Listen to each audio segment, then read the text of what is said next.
Hey, everybody. It's Eric live alongside Rod for our first round NCAA tournament pregame show, or postgame show, excuse me, sponsored by Fanduel Sportsbook, where MSU defeated North Dakota State 92-67. Fanduel, of course, should be your go-to source for betting on the sports you love to watch, whether it's parlay or you just want to stick to the money line. You'll find all the odds you need on the Fanduel app. Easy to download, and you get started right away. It's tournament time, of course, so plenty of things to bet on, and if you want to keep busy, again, almost unlimited amount of things you can do on FanDuel app. So head over and get that today. Also, if you're live or have not had an opportunity to yet, head over to slido.com and then vote on our FanDuel player of the game. Again, the hashtag is TFFINOTS to get vote on that. We'll talk about that later in the show. Big thanks to listener Ben Vanderveen, who supported the show with a very generous one-time gift to the show via PayPal. Thanks a lot, Ben. We really appreciate it. If you want to support the show, head on over to our support page at tff.com/support to get the links. Remember that if you enroll on Patreon or Substack, you get an ad-free audio version of the show and our unending thanks. All right, Rod. Michigan State advanced pretty easily this afternoon, 92-67 over Summit League champion North Dakota State. The game was tied and close for, I don't know, maybe the first 6 or 7 minutes. And then Michigan State started pulling ahead, eventually built a 20-point lead by halftime at 47-27. Second half was pretty much an extension of the first, where North Dakota State managed to cut the lead, I think, near the end to 17, but never got any closer. Only people who really worried about that, I suppose, were people who bet with a 15.5-point line. So they kept them about 20 points behind for the majority of the second half, and kind of waving around 25, 27 sometimes. Michigan State really got a lot of easy baskets, especially in the first half, of off turnovers, defensive rebounds. And once they got by double digits, they really never took their foot off the pedal and just kind of finished off North Dakota State. It'll be interesting to see who people select, actually, for player of the game, since I thought a lot of players played what I thought were really good games, and a lot of role players did things that I think we really wanted to see in order to imagine Michigan State to have a deep run in the tournament. Michigan State now advances to the second round, where they'll face number 6 seed Louisville, or as you say out in Kentucky, I guess, Louisville, who held off a late push from the 11 seed South Florida Bulls to win 83-79. Ultimately, this was a very focused and crisp performance for Michigan State, very much unlike how they looked last weekend in Chicago at the Big Ten tournament, proving that you can take nothing for the Big Ten tournament when it comes to the next week. And remember how enthralled people were with. I heard people with a straight face say, "Oh, Wisconsin's a legitimate threat to go to the Final Four because of the way they closed their season." And again, mostly doing the same things they've done all year. Just they happen to win some games. See what not playing defense gets you?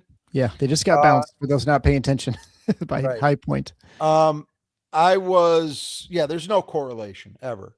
And I think, I'd have to go back through the annals, and I'm not inclined to do it right now, but off the top of my head, it's been a while since I can recall as comprehensive, as focused a first game effort as Michigan State put together today. Yeah. When I think about first games, and this may be completely inaccurate anecdotal impressions, but my anecdotal impression over the years, even when they've been like a high seed like this, where they've been a 1 seed and a 2 seed, they've had bigger wins in first round games because they've had tougher opponents. Yeah. Like that's true. But for a game like this, normally what I think of, the game last year against Bryant is much more what I have in mind, that it's competitive for a lot longer than you want it to be. And then eventually Michigan State pushes the lead out. It's not that, with one glaring, horrible exception, that they lose the game or that it's right down to the wire, but just that you don't feel relaxed. You don't, through most of it, you don't feel like they really put together a good, solid, comprehensive 40 minutes. They did that today. Yeah. That was a really well-played game by Michigan State. And as you said, a lot of guys contributed, guys that, they're going to need contributions from if they're to make this a multi-week stay, Yeah. We saw Cameron Ward play a really, really good game. I thought he was outstanding. Jordan Scott had some good moments. Cohen Carr had a very, very good game. He's not a role player, but we haven't been seeing consistently this is more like Cohen Carr in last year's NCAA tournament. Right, exactly. Yeah. Just forceful. Jackson Kohler had a solid game. Carson Cooper was tremendous. Kurtang hit some shots. Trey Fort hit some shots. Yeah. Denham Wojcik hit some shots. Yes. And the offense looked reasonably good while he was out there. And I don't know about his first half stint, but I know they won his second half stint pretty easily. Yeah. And Jeremy Fears, I didn't mention Jeremy. I thought it certainly was a long way from his best game, but I think it was important because he didn't have to do too much. Right. He just had, he wasn't stressed. And he did a great job of letting the game come to him. And as they were talking about on the broadcast, manipulating the defense to create open looks for his shooters. I thought he played really well. Again, he's got multiple other gears he can go to, but he didn't have to today. So happy with that. Reasonably happy with the defensive effort. I thought, it wasn't perfect by any means, but 44% from the floor. That's a little high. That's higher than they wanted to give up. But I think North Dakota did a lot of that damage in the second half. I'd have to look at the splits, but my assumption. They only had 27 in the first half. Yeah. There you go. So the first half was a defensive clinic. That was really, really good. Second half, not nearly as good. But, again, I saw somebody. They were 33% in the first half.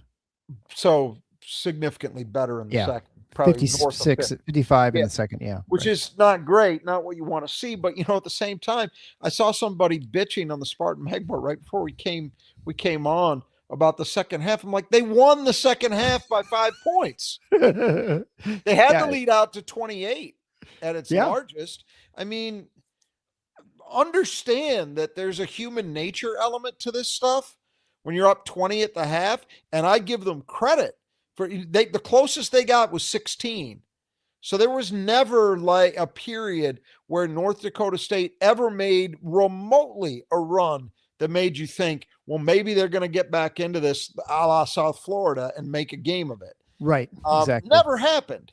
So I again, 40 good minutes. The first 20 were better than the second 20, but the second 20 weren't a disaster. No.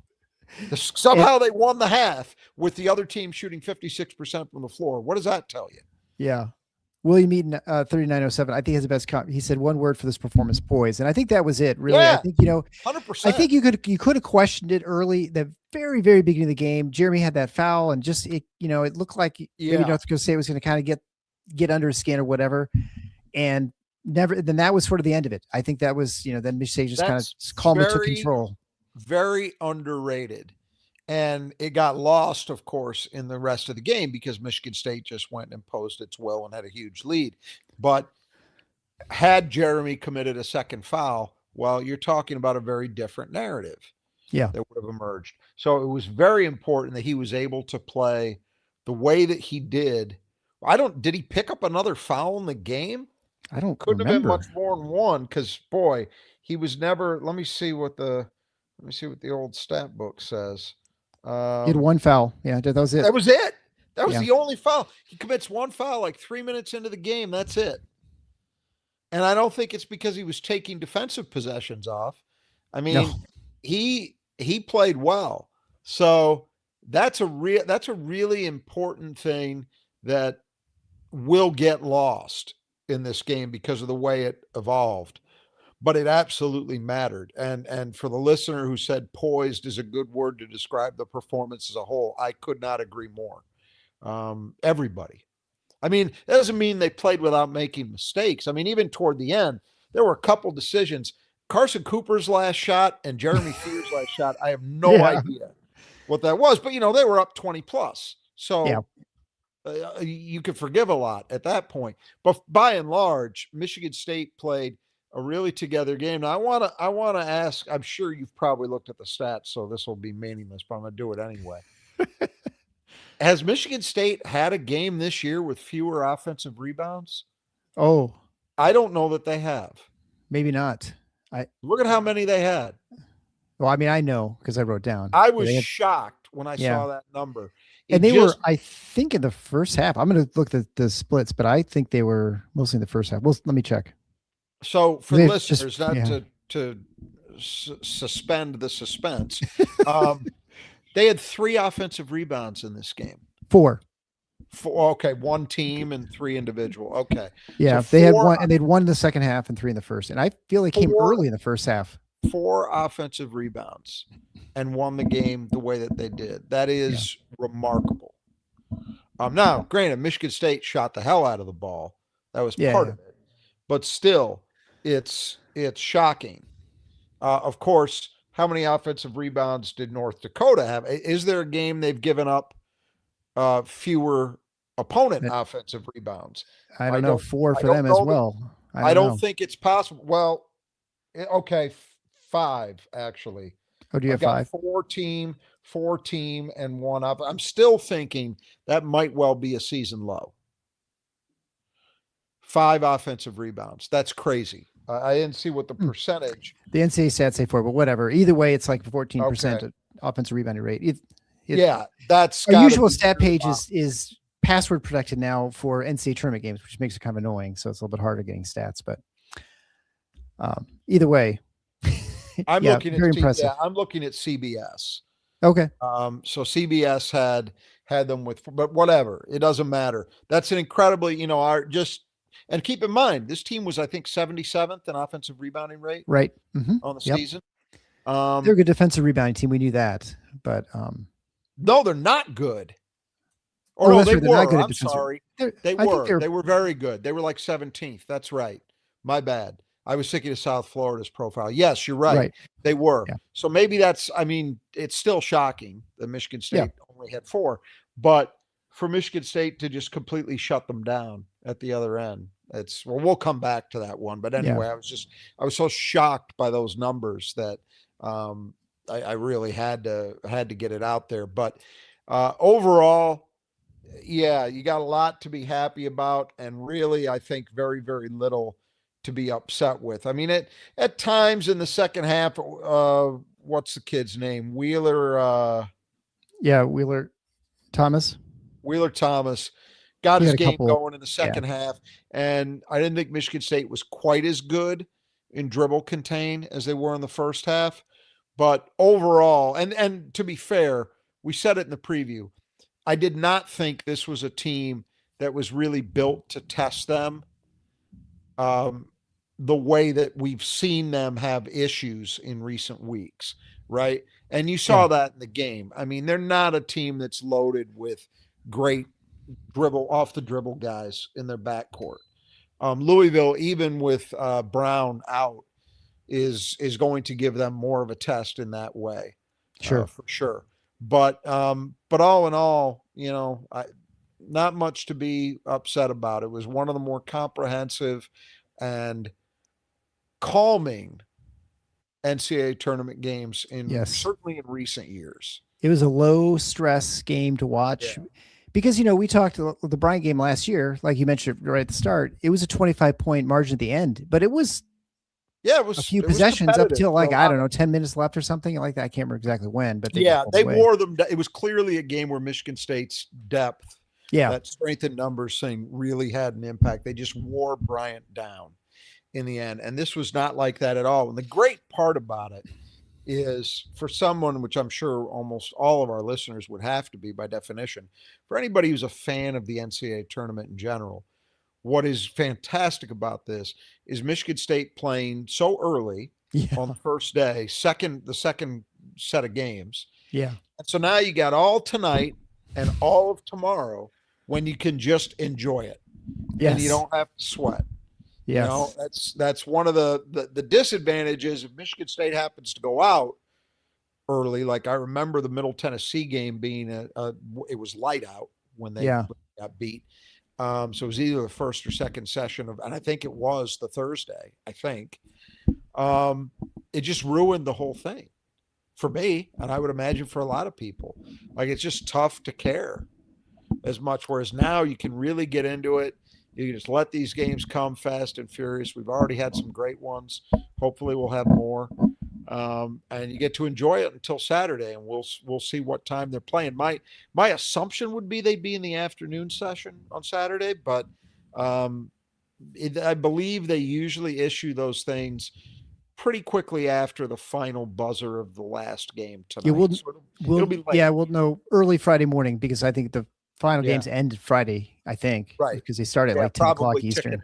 Just after. Yeah. Just after yeah, definitely fun that we're going to get the rest of the first round to not have to worry about it. It's especially, I mean, I was definitely very worried about this after watching that High Point performance, because again, we knew North Dakota State shoots a lot of threes, which interestingly did not shoot a ton this game. You know, team gets crazy hot or something. Give Michigan State a lot of credit for that. We'll come back to it. Yeah. With the keys. We got with the key to the game. Yes. So that could have certainly, it was a good reason to be worried. However, I think, I don't know where I was watching, maybe Graham Couch was talking about on his show, but Michigan State really, if you look at it, first round, like duds where they just kind of exit early, it's really pretty unusual for 28 years to be in the tournament. Now they're not always an overwhelming favorite like they were this time. I mean, there are a number of times they've been the 9 seed or something like that, but they've had, obviously the Middle Tennessee State, which everyone remembers, that was, nightmare. Before that, to be like a 3 seed or worse, I mean, you have to go back to Weber State back in whenever that was, right? Yeah. In this kind of game, yes. I mean, Syracuse obviously was a 2 losing to a 7 or something like that in a second round. But that's not first round. No, right. So his record in first round games is remarkable. And we need to stress, it's not like he's had the advantages that, say, Mike Krzyzewski had. Right. Where he was continually a 1 seed, a 2 seed. Exactly. And there have been a lot of years where Michigan State's, not a lot, but there have been enough where Michigan State's been in an 8-9 game or a 7-10 game. Yep. And for the record to be as dominant as it is telling. Yeah. And it is true in these kind of matchups, one time, Middle Tennessee, that's it. That's the only time you've seen an MSU loss in a game like this. And that was really, I mean, that was even, I remember that game, Michigan State, it's not like they were having trouble. It just, Middle Tennessee was truly just unconscious shooting 3. I mean, they were just. Michigan State had defensive issues in that game. They did. They didn't match up well. You're right. Middle Tennessee shot the lights out, but Michigan State did not. They struggled defending, especially that team had 4 men that could stretch the floor, and MSU was having problems with that. But offensively, you're right. Michigan State played a good game offensively. Yeah. They just happened to run into a team that played a near perfect game. Yeah, right. Well, and I mean, I guess we could talk about Wisconsin briefly. I mean, they run into a High Point team that they had on the ropes and they weren't able to finish them off. And so that was in the back of my mind too. I'm like, well, this team looks like they're out of it, but weird things happen this tournament, especially when you're an overwhelming favorite, you're a very a high seed, we'll say. The game pressure is real. And so that is always a danger in that first, even second round, maybe sometimes, that if you're the favorite, there's no question teams start feeling that. And Wisconsin, that game against High Point, really did. And they just didn't have any answers. I would just say the game. I would just say 2 things about that though. I guess I didn't take as much from that as you did. You're right. Weird things happen, but one is High Point, Wisconsin was playing a 12 seed. So that's 2 seed lines better. Yeah. This team was. High Point's a better team. And you saw it. Yeah. The second thing, though, is Michigan State has, by its own standards, been slipping defensively lately. I won't argue with that point. Right. I've been talking about it a lot here. In no way are they the defensive sieve that Wisconsin is. And that was, Wisconsin had 2 problems coming into this thing. One, I spent a lot of time talking about this one too, the over-reliance on threes. Now, I don't think that necessarily did them in this game. Yeah, they were low for 3-point shooting this game. And they shot it reasonably well, right? Yeah. I mean, it seemed like their percentage was solid. But the other thing was their defense. That's what made them an even less likely team to go on a deep run than, say, Illinois is. Because Wisconsin adds in to all the threes that they don't guard. And you saw it. You saw it down the stretch of that game. Nick Boyd tremendous offensive player, right? Yep. Cannot guard to save his life. Awful. Just awful in this game. He wasn't the only one, but I draw attention to him in particular. But they couldn't get stops. Now, granted, High Point hit a couple of shots. The Johnston kid hit a couple of threes that were ridiculous. One from the logo, the other, I wouldn't even say those were Jack Golke. Those are Jack Golke ones. Those are Golke ones from Oakland. I mean, where he's like falling sideways and just like. It wasn't a catch and shoot. It was a touch and shoot. Basically from the timeline. Yeah. So he hit a couple of those, and that's, you just tip your hat. Okay, there's not much you can do about that. But honestly, Wisconsin's defense, the last possession, the one that High Point won the game with, that was just, I'm sorry, I'm thinking about Ohio State, another terrible defensive team that lost a close game. They did the same thing. They were right there. They had a hell of a comeback today against TCU. Had a lead, had as much as a 5-point lead fairly late in the second half. Couldn't get stops. So, if you're going to play that way, and that was the thing, for as many issues as Michigan State had been having defensively, they were never as bad as those two teams. Right. Yeah. And so that's why I didn't take anything from that. Said Michigan State's a very different proposition. All right. Well, let's run through the Michigan State players individually here, and we'll begin with Jeremy Fears. So, first of all, he only played 32 and a half minutes. So that was really big that he got a lot of rest, especially in a time when you get to lots of rest of those commercials that last forever. Yeah. Only 2 for 6 from the field. So he was 1 for 2 from 3, hit 2 free throws, 7 points, a couple rebounds, 11 assists, 4 turnovers, and just the 1 foul as we mentioned before. So not a stat line that jumps off the game or off the page, but certainly one that was a solid performance, and he did what he needed to do. And like you said, he'll be fresh for the next game on Saturday for sure. Yeah. They didn't have to overwork him. And I think even more than just looking at the total of minutes, I think the game stress, what was asked of him was not crazy excessive in this game. He wasn't ever having to put the offense on his back to try to manufacture stuff, which takes a lot out of you, Yeah. They didn't have possessions where it was like, we got to get a stop and you're just digging in. And this team doesn't put you under as much stress as what we're used to seeing in the Big Ten, physically, I mean. Yeah, right. Exactly. So it was an easy 32 and a half minutes for Jeremy, in my opinion, or at least it looked that way. I don't know how he feels, but it looked that way to me. Yeah. And I thought the way he orchestrated, the turnovers came. He had 4. It feels like more of those came in the second half. There were a couple of sloppy ones, but by and large, he just orchestrated the offense fantastically. I thought it was a really nice, poised, non-stressful kind of game from him. Yeah. And I think he appreciates those games where he doesn't have to exert as much. When everybody else is making plays, he has guys cutting the basket and having easy, lobs and things like that. Makes it certainly much simpler for him.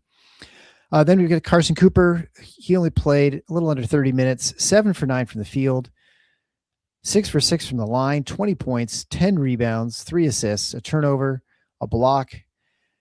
I think, the evolution of his game, or the emergence, I guess, of his offensive game the last, we'll say, month and a half of the season has been really, really nice. Obviously, very helpful addition.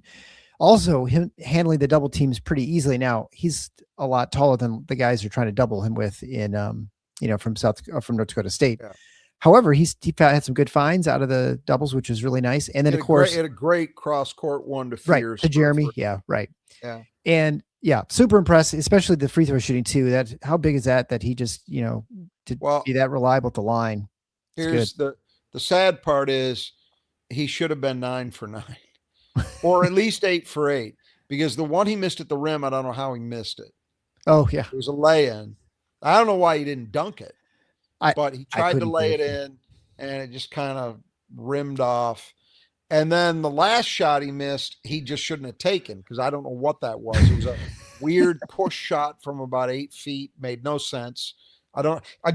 He had room. He probably could have took one dribble and gone powered it up.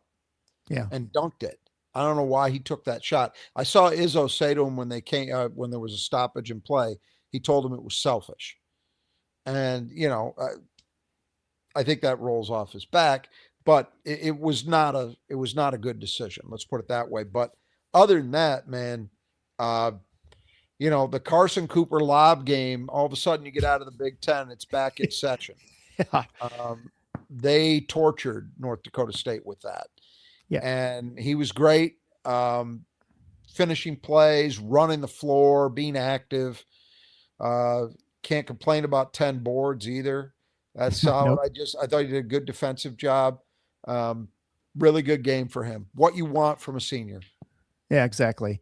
Yeah, I can't find stats for dunks, but I don't know how many dunks Michigan State had. I feel like they must have had about 8 or 9 or 10 or something. It was crazy how many. Has to be. Because between Carr, Ward had 3. 3 probably. Yeah, I think so. Carr must have had 4 or 5. Yeah, it's probably pretty close Cooper to 10. Had about that. Yeah, it had or in excess of that. Yeah. Interesting stat from Chuck Fish, 1855. He saw this on Twitter, but that Michigan State is the first Michigan State. Cooper was the first Michigan State player in an NCAA tournament game to record 20 plus points, 10 plus rebounds, shooting over 75% since Magic Johnson in 1979. So wow, kind of interesting. Wow. That's a stat. Yeah, that's a hell of an accomplishment. That's a stat. Not that we're making a comparison that Carson Cooper is Magic Johnson, but no. Still but it's the same. Look, Jeremy Fears isn't Magic Johnson, but he just broke his single season assist per game record. So that's I mean, these are milestones, man. I think those are things that are worth celebrating. Cone Carr played a little over 28 minutes. He was 6 for 8 from the field, 1 for 2 from 3, hit all 4 of his free throws, finished with 17 points, had 4 rebounds, 2 of them offensive, had a couple of assists, 3 turnovers, a steal, a block. Also finished with, it says here, no fouls. What was he definitely, I mean, he loves eating up these mid-majors. This was like his Bryant performance, but he tends to bring it in bigger games. And so they're just going to keep getting bigger. So that's a good sign, hopefully, for him. It was a great performance from him. I thought he was dialed in. I thought he was aggressive, looking to get the ball to the rim. That's the Cohen Carr you want to see. Right. Very happy with his performance. Then Jackson Kohler played a little over 26 minutes. He was 4 for 9 from the field, 3 for 6 from 3, which is big. Early on, it's points. He split his free throws, 12 points, 9 rebounds, 1 of them offensive, had 2 assists, 2 turnovers, a steal, and played a solid game. I mean, he was not great, but he was pretty good. I mean, he had that initial turnover right off the bat in the first, possession or 2 when they came over and stripped him from behind. And that's kind of what we talked about before, sort of the way that North Dakota State, they sort of do pressure the ball a lot, at least in that sort of way, to try and create turnovers on defense. But they cleaned that up, and it wasn't really an issue the rest of the game, at least that sort of thing. I thought Jax played well. I mean, he's certainly capable of doing more. There's no doubt about that. But I'm not ever going to look 12 and 9 when he goes 6 from 3 and as a gift horse in the mouth. I mean, come on. That's a solid game, Yeah. Yeah. It's nice to see him get back on the horse too with the threes. So it's good to see. Jordan Scott, 23, almost 24 minutes. He was 2 for 5 from the field, misses 2 2-point attempts, but he's 2 for 3 from 3. Had 3 rebounds, finished, of course, with 6 points, had 2 assists and a steal. And I thought, it was nice. He's one of the, I don't want to call him a role player because he's a starter, but he sort of is kind of on the edge of being sort of, you don't need 10 or 12 points from him, but it'd be nice to get that sort of offense production too. Starters can be role players. So anyway, I thought it was nice seeing the ball go down for him, and he didn't make too many mistakes. I mean, I think he could play better, but maybe he's getting past that wall or whatever it was that he was kind of struggling with at the end of the season. Yeah, this was the best performance we've seen from him in a while, probably in a couple of weeks at least. It was very impressive because he didn't try to do too much. Yep. That's the key. There's certain things that you need from Jordan Scott. You need him to be solid defensively. I thought for the most part he was pretty solid. You need him to chip in occasionally with out of area rebounds because of his length. He's capable of getting to those balls. He did some of that. You want him to hit some jumpers. He did that. He made a couple of he had 2 assists. Both of them were very nice plays. They were heady, kind of aware moments from him. So I liked his game. I mean, it wasn't that we've seen him play better, make more of an impact, certainly. But this is what if you're talking about what you need, that's what you need from him. Yeah. You need steady, solid play, and that's what they got. Kurtang played a little over 18 minutes. He was 1 for 5 from the field, just 1 for 3 from 3, and then misses 2 2-point attempts. Finished with obviously 3 points, had defensive rebound, had 2 assists, a turnover. He was okay, I guess. You'd say he was fine. He hit 1, so yeah. That's all right. He made a contribution. You didn't need a lot this game, so no, you didn't. But you're gonna need more from him. Yeah, going as they go forward, you're gonna need a little more production. You'd like to see him make 3 triples instead of 1. Feel better about him at that point. I will say this: he spent some time in the second half guarding Wheeler Thomas, who is their most dynamic guard. And I thought Kerr hung in there okay. I mean, I know Wheeler Thomas got a lot done in the second half, but I didn't think there were a lot of blow-bys with Kerr. I thought he was all right. Yeah, so that's one positive thing I can mention. Yep. Then we come to the other freshman, Cam Ward. Only a little under 16 minutes play, but he's perfect from the field, 6 for 6. Finished with 13 points. He hit 1 of his 2 free throws, had just 1 rebound, strangely enough, and a steal. And that steal was at a block. So the block was very impressive, but that steal that I think it was right off the inbound play or something like that, I think, or is at least maybe just a pass out to the wing a little bit. And he just kind of poked it a couple times, and then 1-man fast break all the way down and scored. He played really well. I mean, this is the Cam Ward again we've seen at times, and if they get this Cam Ward going forward, that bodes well for the team for a deeper run for sure. That play that he made was exactly what Cam Ward can give you, because it was tenacity and motor, but it was also strength. Yep. He just out-muscled that guy to the ball eventually, and then finished the play. I thought the catch he made, they were going on the broadcast about, and in the studio afterward, which is, man, what a terrible. I don't know that they could come up with a worse studio crew if they were intentionally trying to. When I look at that cast of characters on that set, you have got to be kidding me. Bruce Pearl, who's already, I mean, if they bring him back next year, somebody ought to be shot. For sure. Jalen Rose, and then Jamal Mashburn, who's kind of but I don't understand it. What an awful, it made the Vital Barkley first 4 game team look brilliant by comparison. It was like listening to Vince Scully. Anyway, they were going on about the pass, the throw ahead by Fears. But what they should have been talking about, in my opinion, was the catch and the finish by Cam Ward. Yeah, because he was almost going to, his momentum would take him out of bounds. I thought it was Cohen at first, until he pulled up and you could see, oh no, that was Cam. But to make that play athletically and keep the focus to finish it, that was something else. So, yeah, this was really good stuff from Cam Ward. And when you talk about what you might be able to get from guys going forward that will make a difference in this tournament as the competition gets tougher, the games get even more meaningful, all of that. Well, Cam Ward's a pretty good candidate to play that kind of role, right? And when their 3 big guys are going the way they were in this game, Michigan State's hard to beat. Yeah. I mean, that's major league production from all 3 of them. Pretty impressive.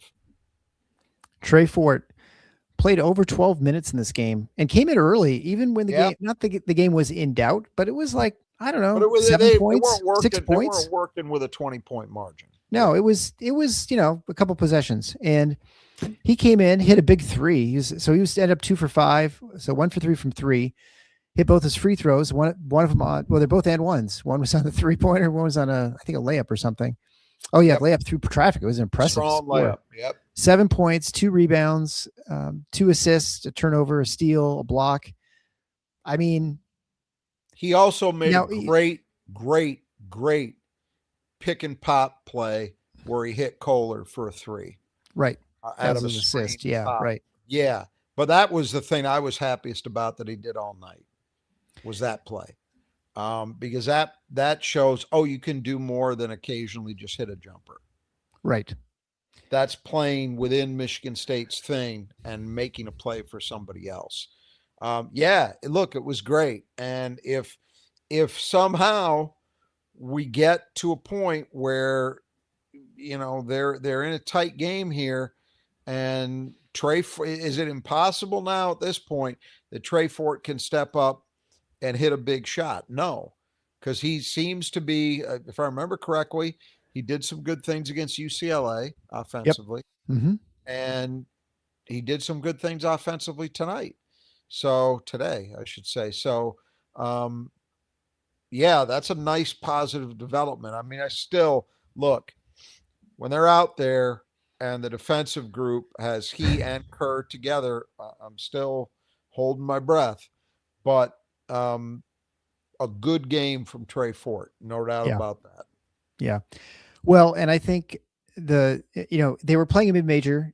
That's where he played last year, at Samford. So he definitely is more comfortable with sort of those levels. So we'll see what he's like when they, next round, because you're playing the big boys now from here on out, probably.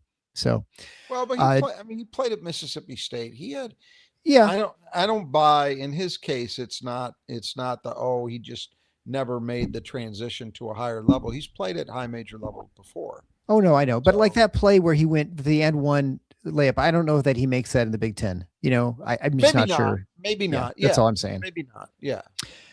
Then Denim Wojcik played almost 8 minutes. So he was 2 for 2 from the field. So yes, he actually shot twice.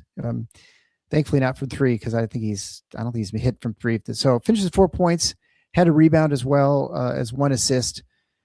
Played had a really nice assist. Yeah. I mean, I thought he played really well. He did really well. Yeah. I think that's about as much you can get out of him. I think that was really good. Absolutely. The first bucket he scored was impressive, because that was a play where he actually, and I don't want to take unnecessary shots at people, but I've seen multiple posters on the Spartan mag board make reference to the fact that they think they could beat Denim Wojcik one-on-one.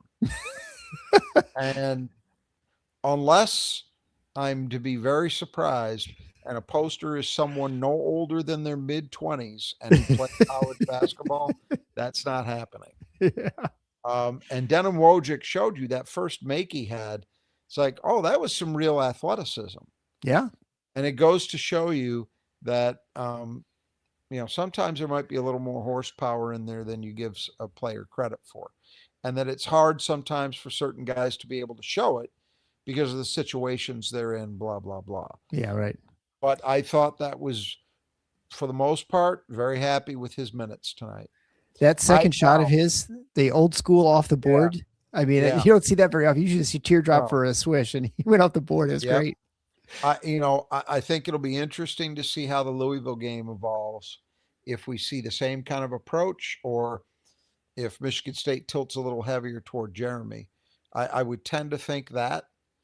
But there's no reason for Denim to have lost any confidence, certainly. No. After a game like this.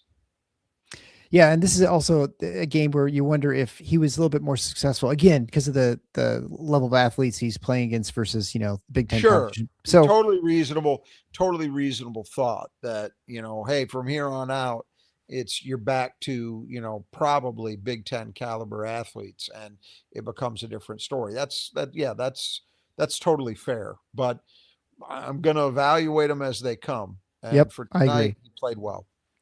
Yeah, and I think that the shot he had off the board where he's like, I don't know, 10 feet out or something like that, that's a shot we've seen him have open and have opportunities to take before, and he has not taken them. So, yep, agreed. You know, if he makes it, go for it. McCullough played 3 minutes. He was perfect from the field, 1 for 1, hit a 3. Had an assist from Nick Sanders. Was that a steal? Or I think it's a steal that he had. Yeah, no, he looked good. He had a block. Oh, block. Okay. I can't tell these lines. Yeah, block. Okay. And then Sanders, Walton, and Walton all played, did not score. I guess Brendan Walton had a defensive rebound to get in the stat book. Sanders had the assist. Nick Sanders had, yeah, I don't see him. Yep, he's just one assist. So they all got in the record books for NCAA tournament. So that's pretty cool. Yeah, and they're it's not common that you get the opportunities for those guys to play in a tournament game, because of course they're usually competitive, late till very late in the game. Yeah. So great that they had the opportunity to play. We don't know if there'll be another one. Exactly. Yeah. Unlikely. I mean, in some ways you almost hope they don't, because that probably means they're losing by 25. I feel like that'd be more likely than winning by 25. Well, I don't know. I don't think yeah. Yeah. So it's about the same. Yeah. Comment from Paul Wynn, 7008. Denham Wojcik was very impressive and 0 turnovers in this game.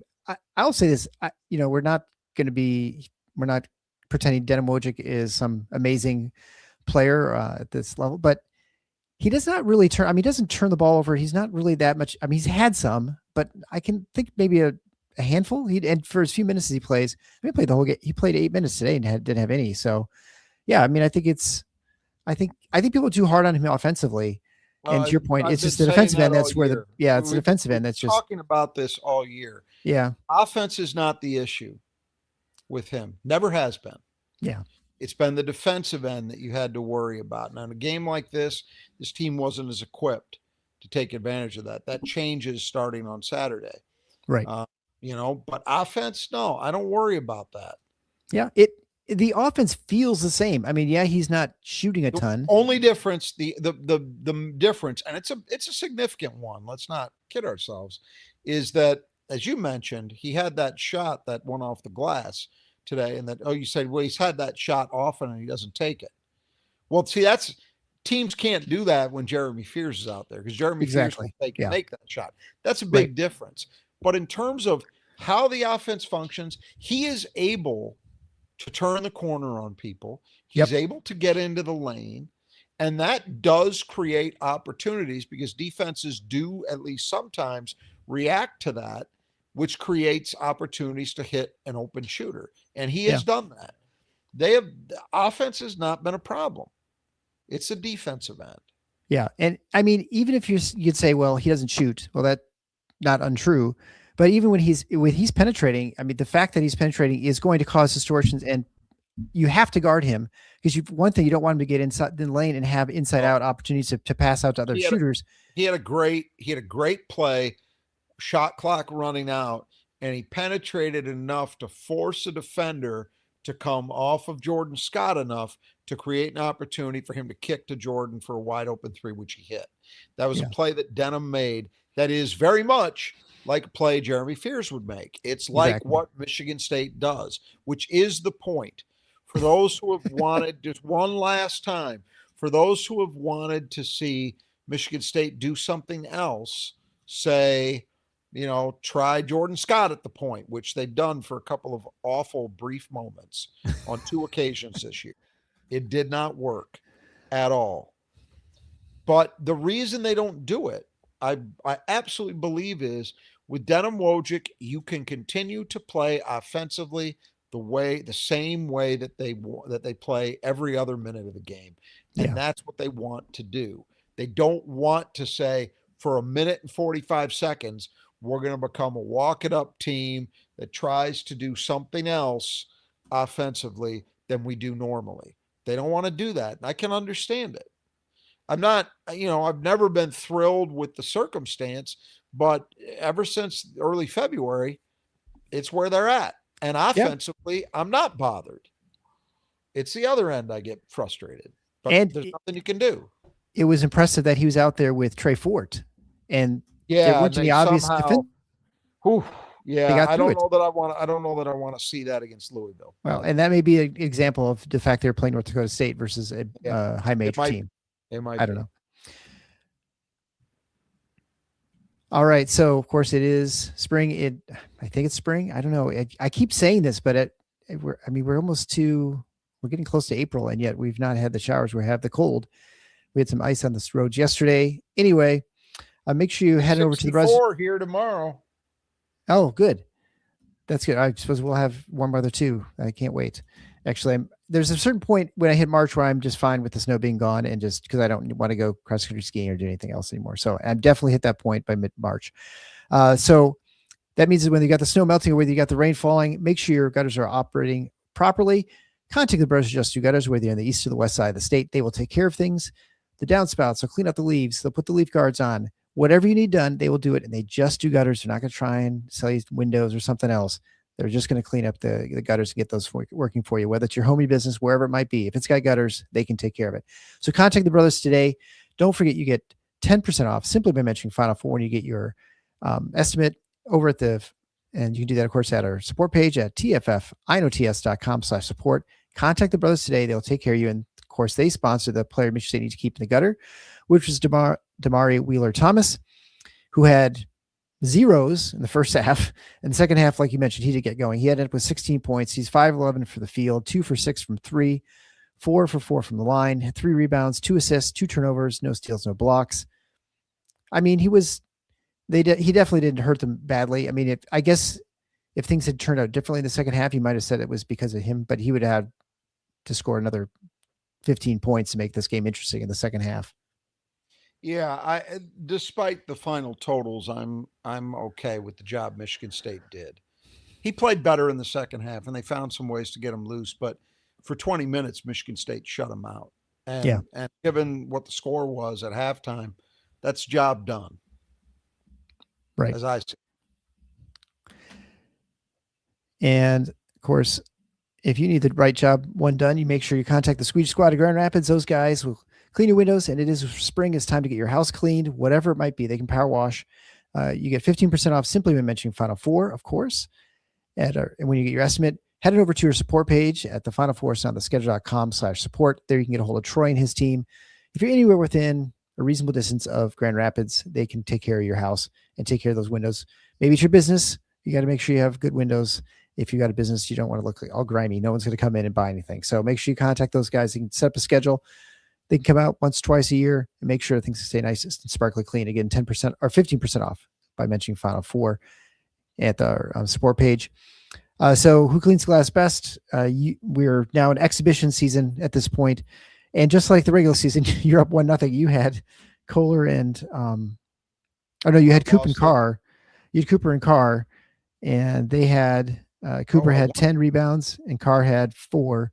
Yep. And I had Kohler and Ward, who had 9 and 1. So once again, you win again. 2-0 exhibition. Yeah.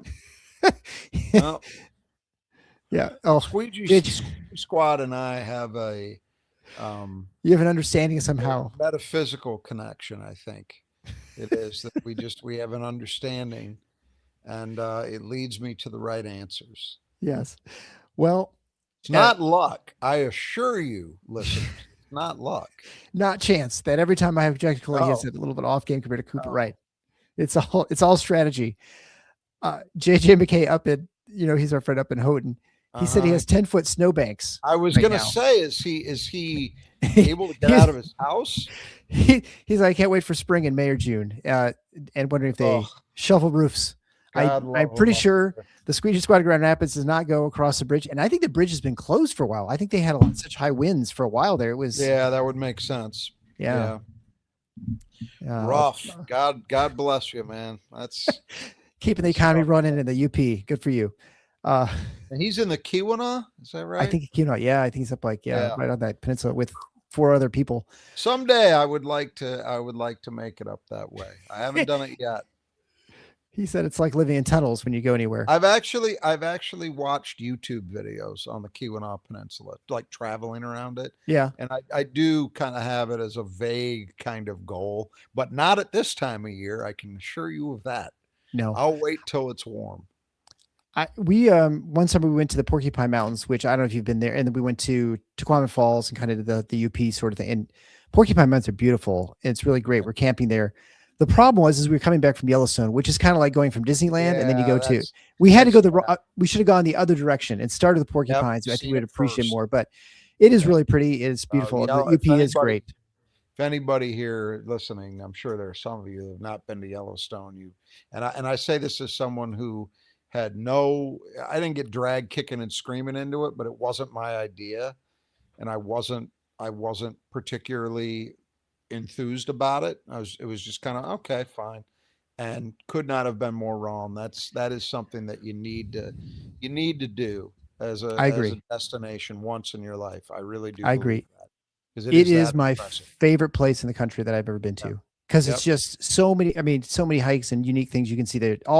It does feel like Disney World. I mean, you're walking, there are animals wandering around. There's mud pots, the geysers, everything. It's just crazy place and beautiful. Yeah. It's truly a national treasure. All right. Well, speaking of national treasures, Nudge Printing is a great place to go if you need Spartan apparel. You can head on over to nudgeprinting.com and you can get a hold of any sort of thing for Spartans. If you're not where you should be, you could be like me, have your, I've got a nice Spartan hoodie. We also have gear for just our show. You can go to nudgeprinting.com/win. Not only can you get a hold of our stuff, but also while you're there, you can get entered into the drawing for free for a Sparty golf hat. And so head on over there now. It's really just give your email address and then you get on the list and you get in the drawing. We've had a bunch of all the other prizes this month or this year, and people have been very happy with all the different things. The hat's really cool. Although someone like you living in Keweenaw, golfing may not be in your future for a few months. So head on over to Nudge Printing. Don't forget when you get to checkout, type in TIFNOTS, that's TFFINOTS at checkout. That gets you 20% off your entire order. Do it today. Be glad you do it. Great stuff. High quality. All right. So the first key to the game was guarding the arc. And of course I mentioned that. I don't have that up right now, but North Dakota State was not good from three. They were 25% from three, or no, 6 for 25. So that's less than that. So they're, what is that? That's like, 24% from three. So certainly not good enough.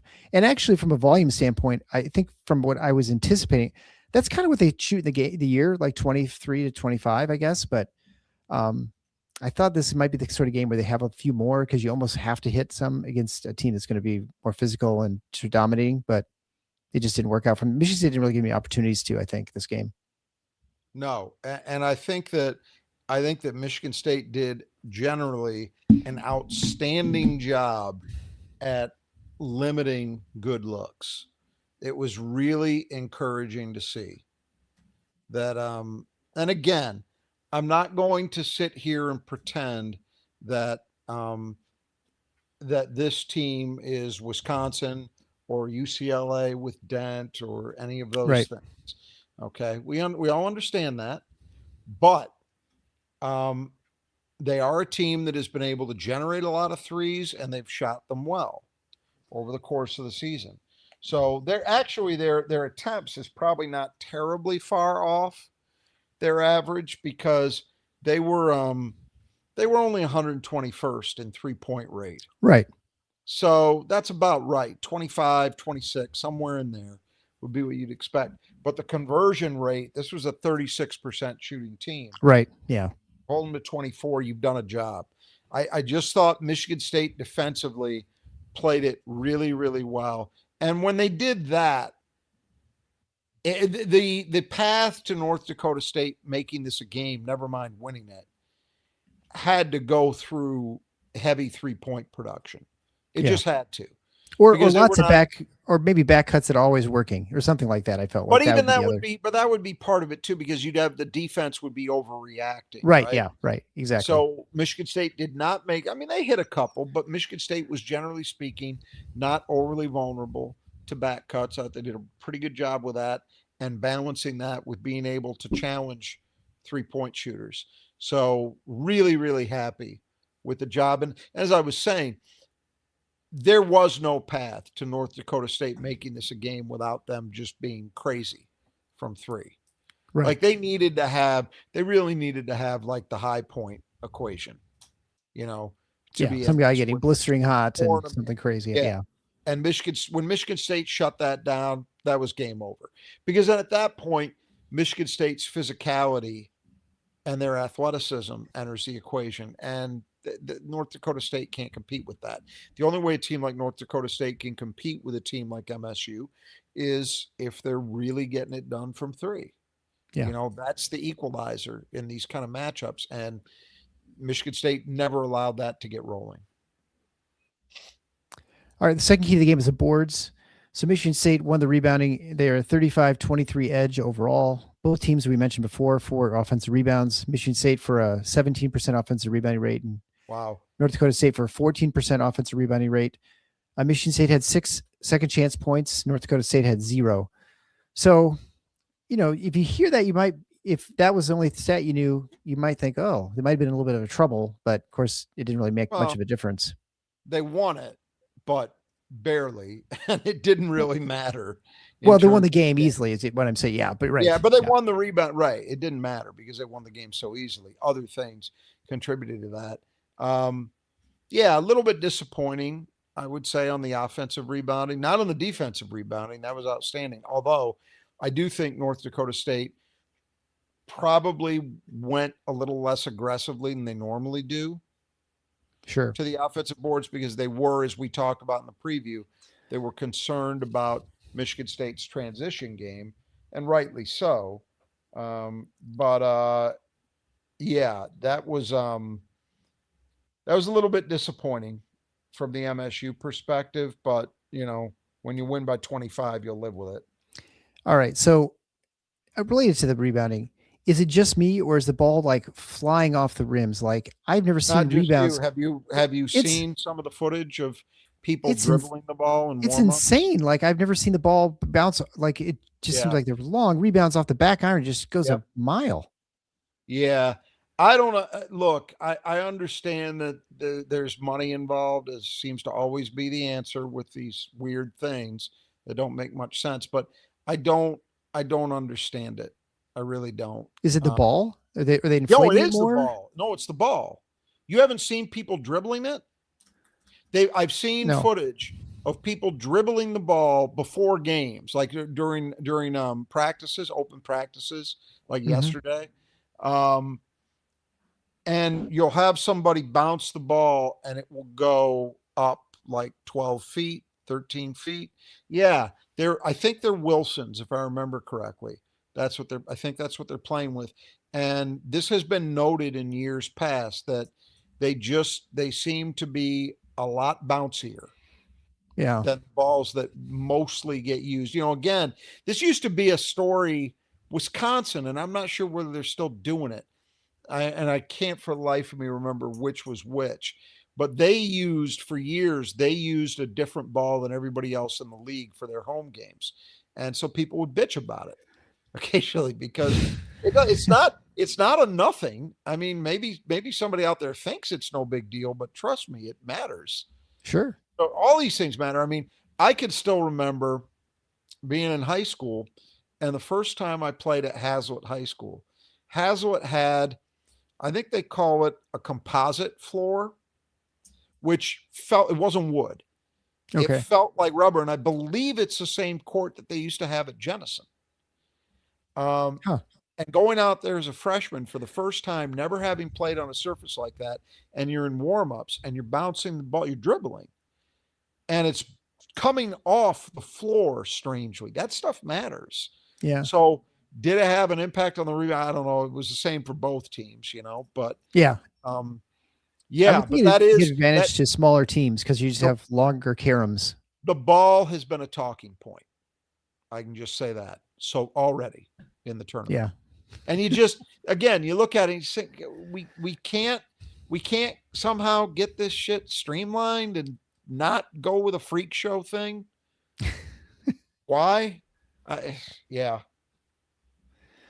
All right. So the third key to the game is finishing at the rim. Well, let's see. Michigan State was 64% from 2-point shooting.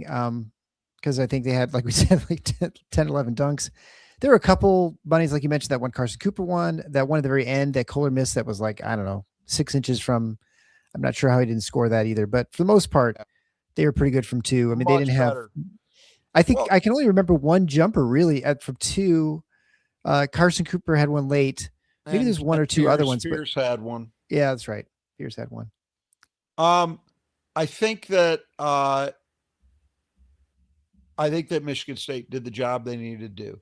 This was a team that did not defend against 2s well. Right. And so what was encouraging, to go back to something you mentioned earlier, the number of times that Michigan State dunked the ball, that's one surefire way you can crank that percentage up. Yes. But it's a mentality. Yeah. It's if you are attacking and you are looking to put people through a rim, okay, that's what we need to see. It's when you get caught in between, you're not sure whether you're going to want to dunk it or whether you want to try to lay it in, or you're contorting yourself, all of that, that's when you get into trouble. Yeah. And so I was very impressed with the way that Michigan State went at this game. And so the next key of the game was turnovers. Michigan State and North Dakota State both had 12 turnovers. I don't know. I mean, in the points off turnovers, Michigan State had a 15-12 edge there. So not a big change. Although it's the other way. North Dakota State at 15-12 edge. But I feel like the turnovers, especially in the first half, is what really sidelined North Dakota State, because they really had very few offensive opportunities early, and they got behind, and then they just never cut back. And then by the time Michigan State had some turnovers, it really didn't matter, because the game was kind of out of reach at that point. I would agree with that. I thought Michigan State got a little sloppy in the second half at times during stretches, but the game was out of reach. It just didn't mean anything. Right. And then the fifth and final key to the game was transition. Michigan State had a 15-10 edge. Yep. In fast break points. It felt more than that. Sure. It didn't feel like North Dakota State. Did North Dakota State have 10? I just don't remember them, but I mean, they probably all in the second half. I think they came late. Yeah. When it was kind of like, didn't matter. I agree with you. I thought Michigan State's transition game, especially given that team, I believe, was trying to do everything they could and wasn't taking, like, I'll give you an example. If South Florida had won and Michigan State was going to be playing South Florida on Saturday, I would have bet the house and Michigan State would have exceeded 20 fast break points in that game. Bet the house. Because South Florida gambles so much. They go hard to the offensive boards. They try all the garbage stuff they do. Not that offensive rebounding is garbage, but I just mean the way they play. It's all ugly, helter-skelter kind of stuff. It leaves you very vulnerable. And Michigan State would have killed them doing that. Absolutely slaughtered them. North Dakota State was not doing that. They were, again, what we talked about, this is a good offensive rebounding team that did nothing on the offensive boards because they were so conscious of what MSU can do in transition. And yet still MSU had 15 fast break points, almost their seasonal average. So I thought the break was good, was where it needed to be in this game. I was pretty happy with it.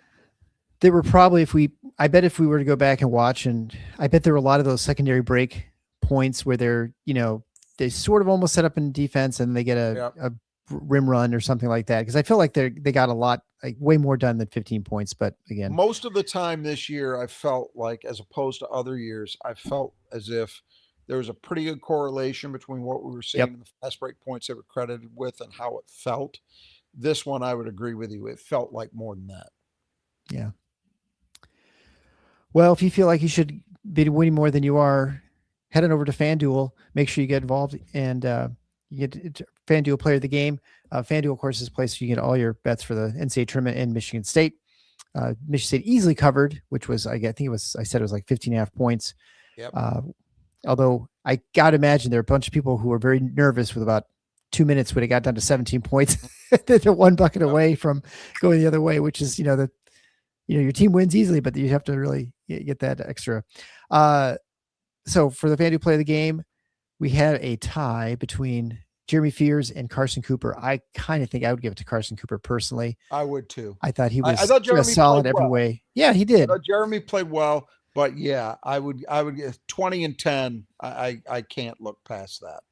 And he was good defensively, and especially on a day where, Jeremy's counting stat contributions were good. They weren't great. I mean, he only scored 7 points. Right. He just didn't take a lot of shots, and he wasn't really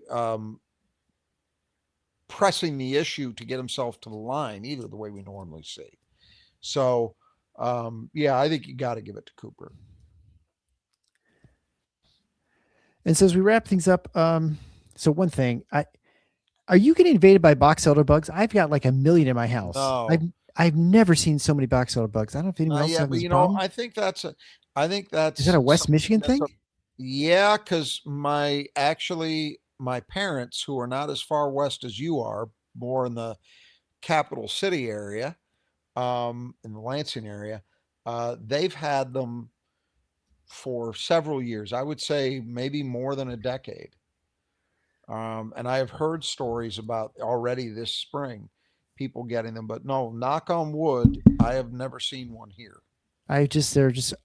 They're harmless. But I was describing, she had one like crawling on her face when she was sleeping or stuff. Yeah, they're just, you don't want. They just get through your windows and stuff. So a couple of things. Another thing is, Divine Ugochukwu was in warm-ups practice before, yesterday when the open practice, moving around like normal.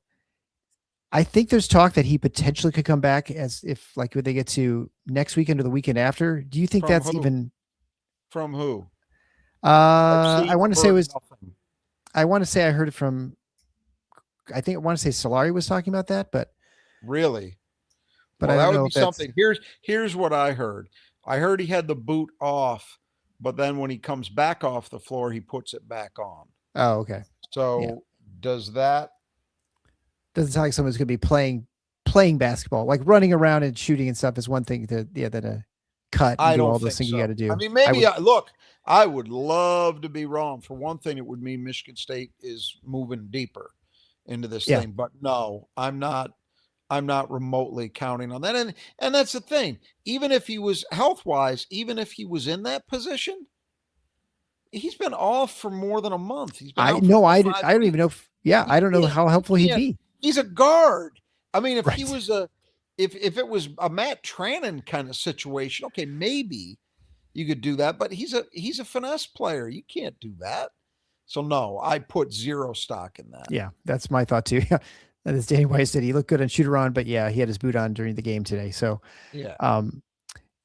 Duke survives. I mean, barely beats Siena 16. My only regret is that I got to see almost none of it because it was, a lot of it was opposite the Michigan State game. Oh, right. So I was able to see closing minutes. I was able to switch over and I was watching it on my phone while I had the MSU game on the big screen, but I wasn't. I can't really speak to what happened other than I do think it demonstrates pretty clearly that Duke down 2 starters is not the same Duke. Now that they may pick up steam as they go, but that, without trying to make too much of it, that tells me what we kind of assumed, which is there's a vulnerability there now. We'll see if Caleb Foster's done, as I understand. He's not coming back. Yeah. And Ngangba, the big kid, might be able to play later if they get through this weekend. I just know that I believe they've said he's out for the next one too, for Saturday, where they're going to face TCU. And I'll tell you, I watched pretty much all of that TCU Ohio State game today. Yeah. And I don't think TCU is a great team, but I'll tell you what, they've got a couple of big kids that can do damage around the basket, and Duke being down their big kid makes a big difference in terms of their defense. Because with him, that was we saw it, right? Yeah. Against Michigan State. That's a really high-end defense. Without him, not so much. Yeah. Well, especially missing your point guard. Your point guard and yours, right? Too. I think the Foster hurts them a lot, don't get me wrong, but I actually think the loss of the big kid is bigger. I think it's more important because it offensively, I think they can kind of play their way around it. They have the little boozer who's not as good as Foster, but is he good enough? And they play so much through the big boozer as well that I feel like, that they're down some shooting. They're down a veteran, that's not nothing. That hurts. Don't get me wrong, but they could still kind of play the same way with the big kid out defensively. They are a different thing. They are not as good, not even close. Well, we see that with Michigan when Mara's not on the bench, absolutely. When he's, they're definitely different defense teams. It's a similar kind of impact, except that Duke's got to play 40 minutes that way now, not 20 or 18 or whatever Michigan does with Mara. So it's a problem. And, I'm not picking TCU to win that game, but they got a chance. Yeah, and then after you got to feel more encouraged by the fact that Siena took them to the end. And people are pointing out that Siena played only 5 players the entire game. They had no substitutions that entire game. Right, that's crazy. Ryan Mulvey from Iowa was on the team. I'm like, hey, I recognize that guy. And like, oh, that's the guy from. Oh, really? Iowa. Yeah, he plays for them. Is he on their bench or is he one of the starters? No, he played the whole game. Oh, he had a great game, and he's a D1 player, right? Yeah, basically. Well, that's probably the sayonara for their coach, because I'm expecting he's going to be named the next head coach at Syracuse probably by Monday, I would assume. Jerry McNamara, but hell of a job to hang in there. All right, well, we're going to wrap it up there. Thanks everyone for joining in and being in the chat. We're going to be back tomorrow with our pregame for Louisville. And that game we don't know when it'll be, except that it'll be Saturday at some point. And of course, we'll be live after the game as well. So make sure you tune in then. Again, continue to like, share, hype, subscribe. Make sure you share it with your friends so other Spartan fans can find the show. So until next time, the Final Four's not on the schedule. Go Green.